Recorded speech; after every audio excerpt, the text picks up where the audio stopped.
I am both a child and a mother. I'm a child from a frozen infancy that I don't think I've ever come out of. I'm very immature and kind of silly. And I am a parent of 2 children. Actress and children's book author Jamie Lee Curtis today on Now I've Heard Everything. I'm Bill Thompson.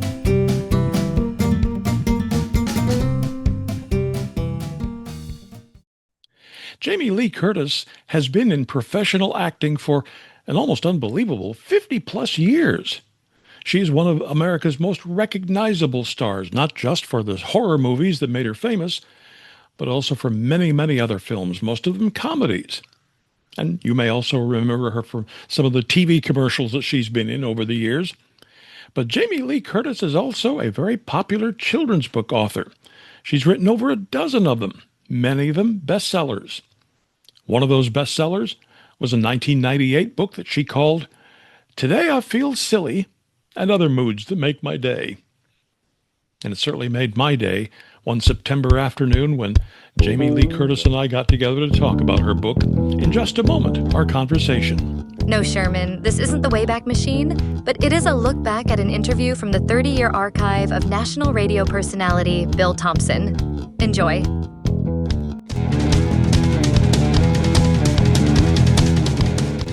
So here now, from 1998, Jamie Lee Curtis. Illustrated by Laura Cornell. And a fine illustrator she is. Fine partner illustrator she is. This is your 3rd children's book now. Yes, sir. Why did you decide to explore moods and emotions? I don't really know. I actually always wanted to make this book called My Mood Swing, which was just, it was something, obviously, I had at the time 1 child. I now have 2, but I had 1 daughter, and I was learning as a parent to kind of navigate her changeability, her feelings and her moods. And in the modern theory of child rearing, there's a real attention to feelings. But it's often hard with a child to really accept their moods when they arrive, because often moods are inconvenient. But also moods, it struck me as I was reading this book in real time, 1 word at a time, that the children's moods can almost change as rapidly as the words as I was reading them. Well, but that's the whole idea. People have things happen, and then your mood changes. If you have a fight with your friend because you tattled about something and she knows that you did, the next day you're not going to feel great. You're going to feel badly. You're going to feel a little guilty. You're going to feel sad that you can't make it right. And all of those feelings affect everything that goes on in that day for you. And so this was a book humorously told, done in rhyme, to help kids identify and begin to understand how a mood comes, what brings them on, what circumstances might cause a mood, and then the fact that the next day you feel differently. And to understand that everybody goes through this, that it's quite perfectly normal, and that there's nothing wrong with that. And that everything that they're feeling, whatever they're feeling, is okay. That if they're really blue one day, that they're going to feel great another day.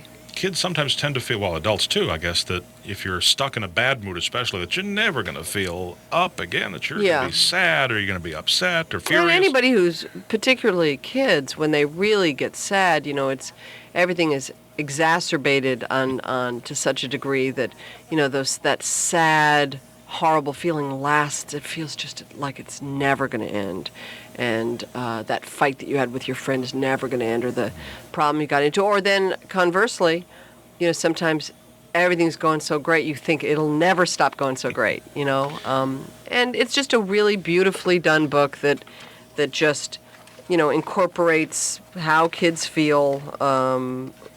Based on, kind of what's going on in their life. Mm-hmm. Would you read a couple lines? I was just going to find a couple. This one just landed. I landed on these 2. I don't know why.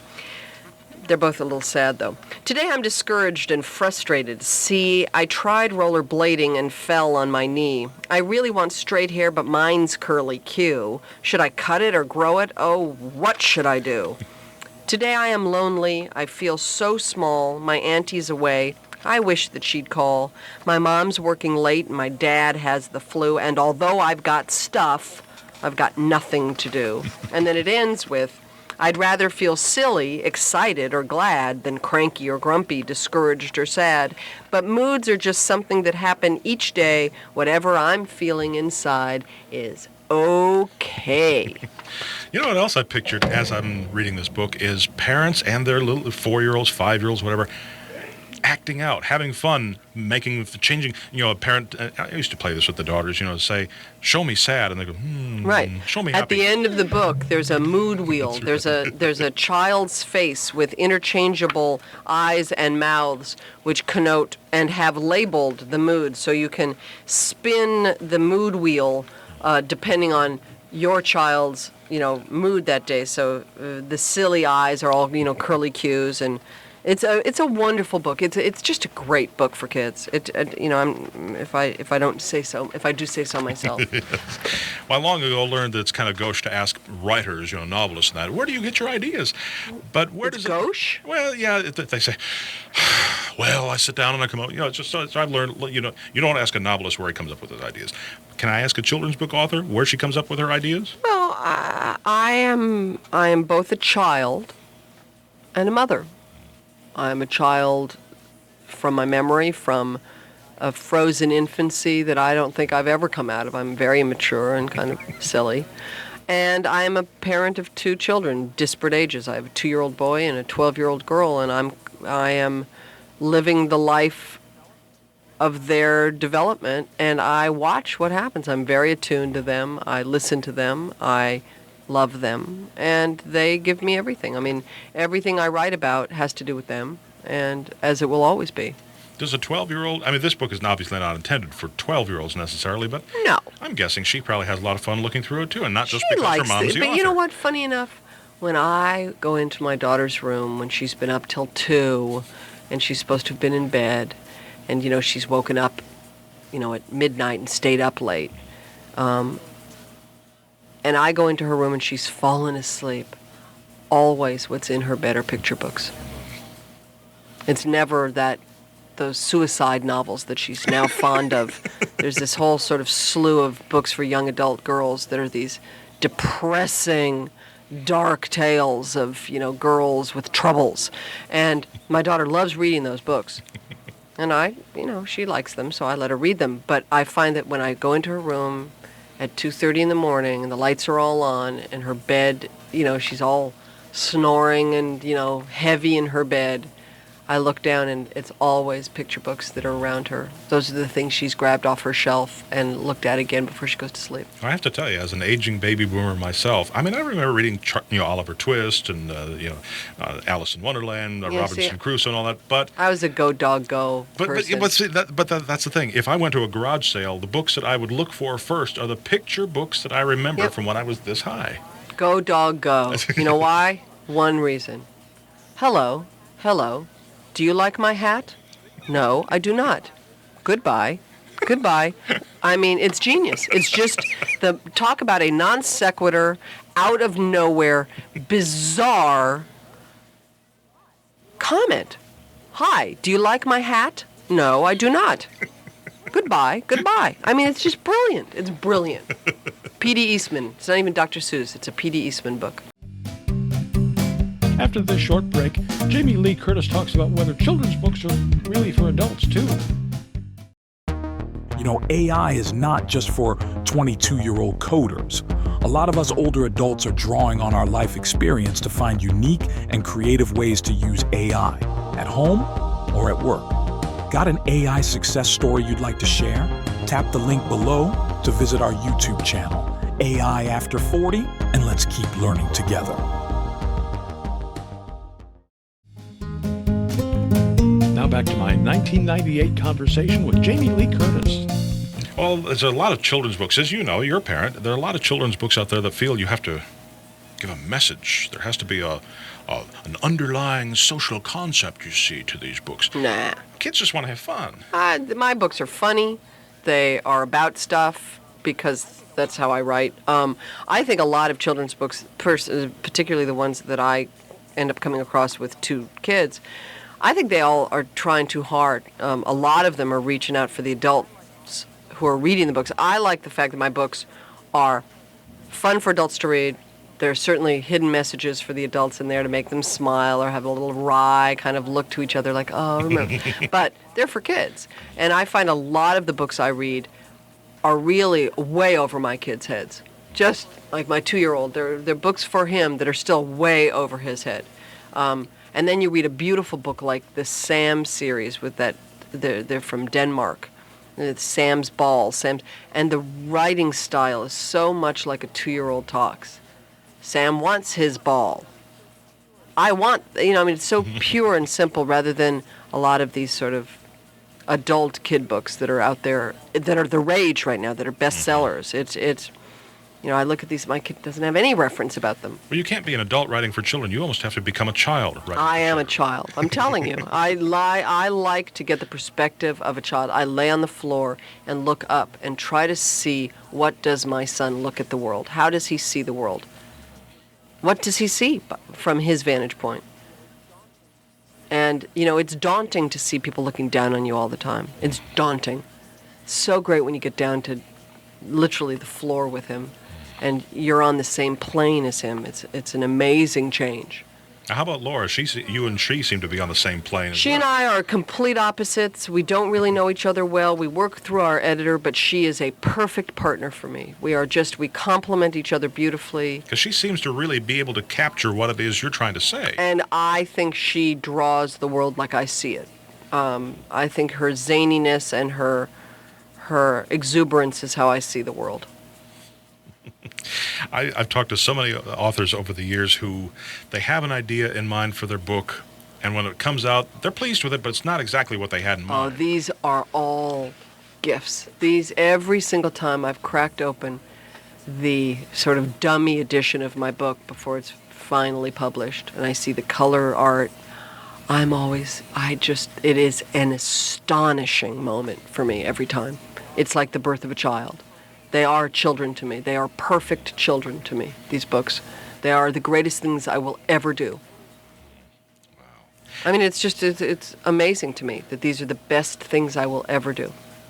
Now, your daughter is 12. At what point is she ready to see Halloween H2O and I don't think those movies are particularly appropriate for 12, 13-year-old girls. We fight about it a little bit. It's hard to put a line on. My daughter's very mature. She looks like a 20-year-old. She talks like a 20-year-old. She thinks like a 20-year-old. But she's still 11 and a half. So it's hard for me. But I'm a very strict parent. I was at a book signing yesterday, and a little girl came in. And the mother said, "Oh, she loves your Halloween movies." And this little girl must have been 4 and a half, 5. I looked at this woman, I thought, don't do it, Jamie. Just don't go there. But I really wanted to look at her and say, are you out of your mind, woman, that you would take a 4-year-old to a horror movie? What kind of sick twist are you? Anyway, I thought she was crazy, this woman. Well, I mean, certainly your kids know what you do, but you have to be very careful. I mean, I don't let my daughters come and just, see everything that I do. Oh, I'm careful about everything. I'm very protective of my kids. Hey, you're a very good mom. I'm trying to be a good mom. Trying to be. But see, that's the thing. I mean, you're not the first children's book author I've interviewed, and I'm sure. you could tell the difference between those who are parents or who have or who are able very easily to become a child again, and those who do it just because some publisher gave them a contract and gave them... Oh, no, I wouldn't do it. I know, that's what I'm saying. This is clearly a privilege to me. This is to be able to call myself a writer, to be able to be... And a best-selling... I mean, my books sell enormously well. This is a great passage. This is a funny passage in this book. And the drawing of this is the closest thing to the book began as something called My Mood Swing, and it changed to today. It actually then went to Moods and Me was another title for it, and then it became Today I Feel Silly and Other Moods That Make My Day, which is the apt title for the book. But this is one of my favorite stanzas. Today I'm confused, my life's getting hairy. Sam says he's my boyfriend, but he also likes Mary. My mom told my father he might be a dad. I might get a brother. I'm not sure I'm glad. I mean, talk about confusion, you know? Can you imagine that feeling when your parents tell you, we're having another baby? It's that thing, you know, most parents could be, aren't you happy, honey? And you're like, uh-huh. And you go back into the room and it's like, is everything in my life going to change? Are my parents going to love me anymore? You know, I mean, it's just an amazing, thing. Is there anything else, though, that you wanted to add? Or No, I'm very happy. Today I'm cranky, so nothing seems right. I have diarrhea and broke my new kite. Mom dyed her hair orange. My dad shaved his beard. My tooth came in crooked. This family is weird.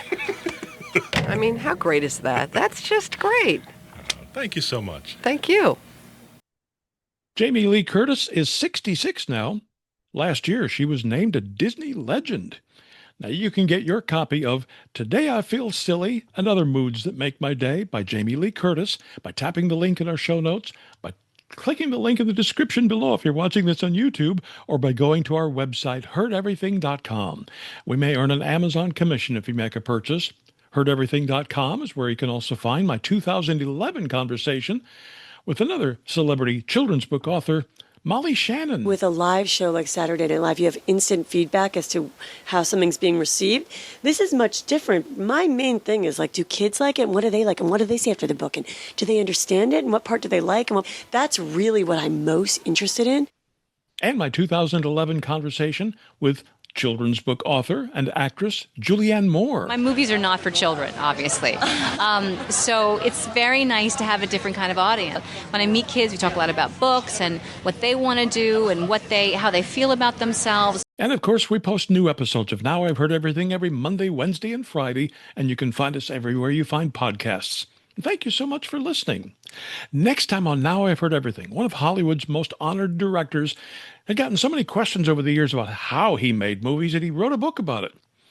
My 1995 conversation with the legendary Sidney Lumet. People come onto a set, and the first thing anybody says is, why are you all standing around doing nothing? Then they hang around for a couple of hours or a couple of days, and they say, wow, I never knew movie making was that hard.